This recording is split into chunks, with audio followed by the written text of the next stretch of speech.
Getting your head in the right place. Now, that's not stuck in the sand or up your backside or somebody else's backside for that matter, but that's firmly and squarely on your shoulders, looking ahead with a steely gaze, with a strong sense of self and bounded optimism. I can do this.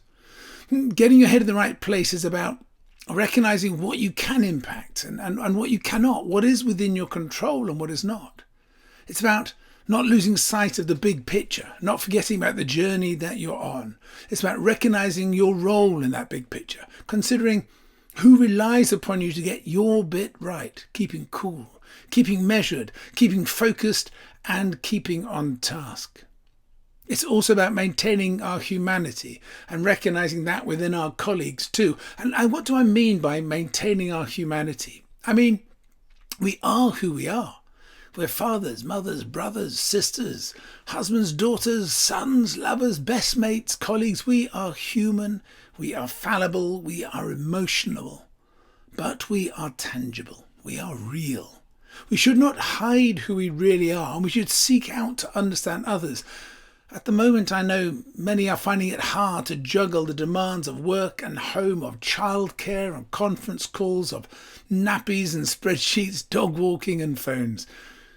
We try to conceal the family and deny its existence. Don't. We all have the other side. Bring it to the front. Share the real you. Be you. We can be both.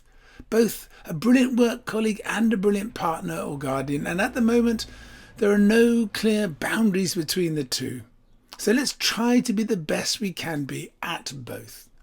And recognize the potential tension, but relax, be human. You are. And what big picture do you play in?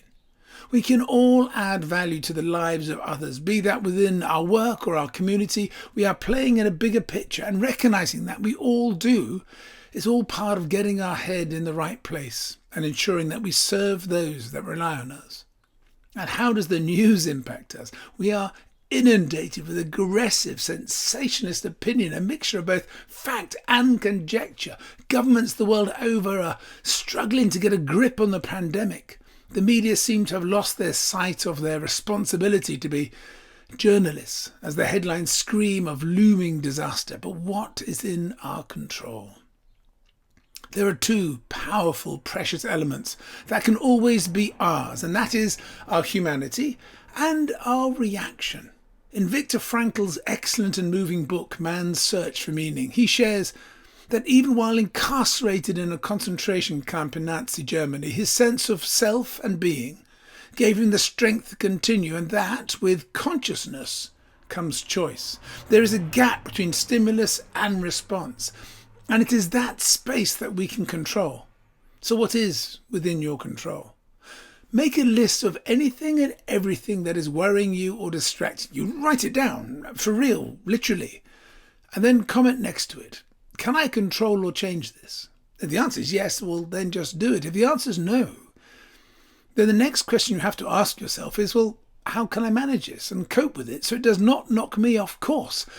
By stopping and writing down both the concern and the solution, you are creating that gap between stimulus and response, that conscious gap that gives you control and gets your head in the right place. And lastly, I spoke of bounded optimism. What do I mean by that?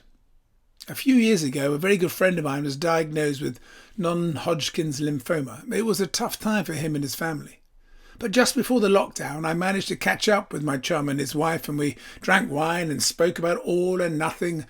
And I noticed that both he and his wife had matching bracelets inscribed with the simple phrase, "This too shall pass." I inquired.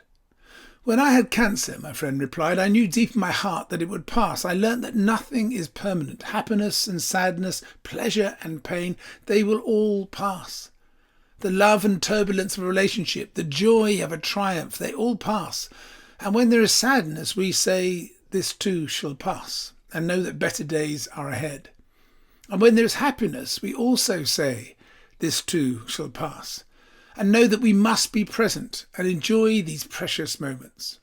Team, COVID-19, this too shall pass. Let's make sure our head is in the right place. And that's firmly and squarely on our shoulders, looking ahead with a steely gaze driven by a strong sense of self and bounded optimism. I can do this. We can do this.